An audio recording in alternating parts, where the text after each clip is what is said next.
একটা ছোট দুর্ঘটনা থেকে ঘটে গেল বড় একটা চমৎকার পনির বানিয়ে ফেললাম বাসায় এত সহজে, তাও কাটা দুধ দিয়ে। বাসায় কোনোদিন এত সহজে পারফেক্ট পনির বানাইতে পারবো আমি তো জীবনে চিন্তাও করি নাই। এতগুলো দুধ বসাইছিলাম জাল দেওয়ার জন্য, হঠাৎ করে দেখি দুধগুলো কেটে কেটে যাইতেছে। বাস আম্মু তখন একটু ঘাবড়ে যাইতেছিল যে এতগুলো দুধ এখন ছানা বানায় খেতে হবে। তখন আমি এসে কতক্ষণ দুধটা একটু নেড়ে চেড়ে দেখতেছিলাম, 3 লিটার দুধ ছিল, পুরাটা ফেটে গেছে। এখন এটা দিয়ে যে কি করবো, তখনই মাথায় একটা আইডিয়া আসলো যে এই কেটে যাওয়া দুধগুলো দিয়ে পনির বানাই ফেলি। সাথে সাথে ইউটিউবে একটা রেসিপি দেখে নিলাম, কিন্তু ভাই এত সহজে যে পনিরটা বানানো যাবে আমি চিন্তা করতে পারি নাই। এরকম একটা পাতলা কাপড় নিয়ে নিছি, নিচে আছে ছাঁকনি, সেই পাতলা কাপড়ে ছেঁকে নিলাম আমাদের কাইটা যাওয়া দুধগুলা। এত কষ্ট লাগতেছিল এই দুধগুলো এভাবে ঢেলে দিতে, কারণ আমরা জানতাম না যে পনিরটা কি পারফেক্টলি হবেও কিনা। কিন্তু আর যাই হোক, ছানাগুলো এত পারফেক্টলি বের হয়ে আসছে, মানে দুধটা পুরোপুরি কেটে গেছে। এটাকে একটু ধুয়ে নিলাম, আর এবার দেখেন কতটা সফট লাগতেছে ছানাগুলাকে। এখন এই ছানাগুলা থেকে পানিটা একদম ভালোভাবে ঝরাই নিতে হবে। এর জন্য এই পাতলা কাপড়টাকে ভালো মতো একটু মুড়ায় একদম চিপে নিতেছে আম্মু। এই পাতলা কাপড়টা আমাদের বাসায় রাখাই থাকে যে কোনো খাবারের জিনিস ছাকার জন্য। যেহেতু কাপড়টা একদম সাদা, তাই যে কোনো খাবারের কোনো একটা স্টেন থেকেই যায়, এর জন্য এটা একটু ময়লা ময়লা লাগতেছে। আপনারা আবার আমাদেরকে নোংরা বললেন না। তো এই যে দেখেন আম্মু একটা সুন্দর পোটলার মতো পাকাই নিছে। এটা নিয়ে এখন আমাদের যত কারসাজি করতে হবে। তো দেখেন জিনিসটা কত কিউট লাগতেছে দেখতে। এখন আমাদের দুধ তো না হয় নিজে নিজে কেটে গেছিল, কিন্তু আপনারা যদি এরকম ভাবে পনির বানাই নিতে চান তাহলে ভিনেগার অথবা লেবুর রস দিয়ে দুধটাকে ভালো মতো কেটে নেবেন, আর তারপর এইভাবে করে সেম প্রসেসিং এ পনিরটা বানাই নিতে পারেন। এবার দেখেন আমরা এরকম একটা প্লেন সারফেসের জন্য রুটি বেলার পিড়িটা নিয়ে নিছি। এর মধ্যে আমাদের সেই পোটলাটা রেখে দিলাম, যাতে করে এটা থেকে যত পানি ঝরবে সেটা যাতে খুব ইজিলি নেমে যেতে পারে। আর এর উপরে এরকম একটা কাচের প্লেট দিয়ে দিছি, আপনারা চাইলে স্টিলেরও দিতে পারেন। এটার উপরে খুব ভারী কোনো একটা জিনিস রেখে একদম চাপা দিয়ে রেখে দিতে হবে 4 থেকে 5 ঘন্টার মতো। আমরা এখন এভাবে করে 5 ঘন্টার মতো রেস্টে রেখে দিব, তারপর দেখবো ম্যাজিক। আপনি যদি স্কিনের কালচে ভাব অথবা মেস্তার সমস্যা ভুগতে থাকেন, তাহলে কিন্তু আপনার জন্য লাইফ সেভিয়ার হবে অ্যারাবিয়ান ডল হোয়াইটেনিং এর এই ক্রিমটা। চোখে নিচের কালো দাগ, ঘাড়ের কালো দাগ অথবা মেস্তার সমস্যা সমাধানে এই ক্রিমটা যতটা কার্যকরী,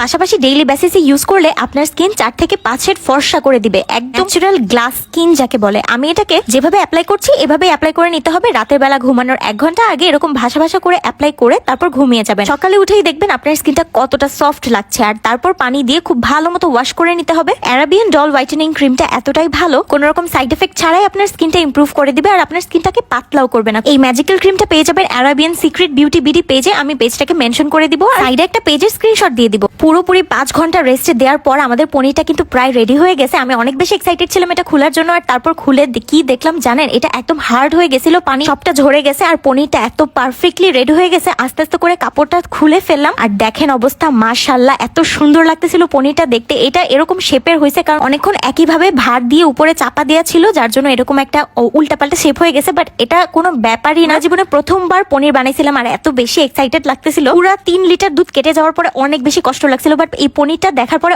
অনেক বেশি খুশি হয়েছি। আপনারাও কিন্তু এভাবে করে পনির বানিয়ে নিতে পারবেন, আর দুধটা আমাদের মতো কাটতে হবে না। এভাবে করে যদি পনির বানিয়ে নিতে চান তাহলে দুধটাকে আগে থেকে ভিনেগার অথবা লেবুর রস দিয়ে কাটাই নিবেন দুধটাকে, আর তারপর ভালো মতো পানি দিয়ে ধুয়ে নিবেন। তাহলে ভিনেগারের আর এক্সট্রা গন্ধ থাকবে না। আমাদেরটা তো ন্যাচারালি কেটে গেছিল দুধটা। আর এই যে দেখেন পনির কতটা পারফেক্ট হয়েছে, কেটে কেটে দেখাচ্ছি আপনাদেরকে। এই পনিরটা দিয়ে যে কোনো রান্নাই কিন্তু করা যাবে। অনেক ধরনের তরকারি রান্না করা যায় পনির দিয়ে, সেটা আমরা আস্তে আস্তে করে আপনাদেরকে ট্রাই করে দেখাবো। আমার অনেক ইচ্ছা ছিল পনির রান্না করে আপনাদেরকে দেখানো। দেখেন কি অবস্থা, পনিরটা কিভাবে বানাইতে হয় সেটাও আপনাদেরকে দেখাই দিতে পারলাম আলহামদুলিল্লাহ। আর পনিরটা এত পারফেক্টলি রেডি হয়ে গেছিল, একদম ছোট ছোট কিউব করে কেটে নিছি, আর এত সফট লাগতেছিল পনিরগুলো ধরতে। একটা ছোট দুর্ঘটনা থেকে অনেক বড় একটা চমৎকার হয়ে গেল। ছোট দুর্ঘটনা কেন বললাম, কারণ দুধটা ফেটে গেছিল, সেটা আমাদের হাতে ছিল না, আর ওইটা দিয়ে আমরা ছানা বানাই খেতে পারতাম। ওই সময় বুদ্ধিটা মাথায় আসার কারণে এত সুন্দর পনিরটা বানাই রেডি করে ফেলতে পারছি। তো আপনারাও বানিয়ে নেন জলদি।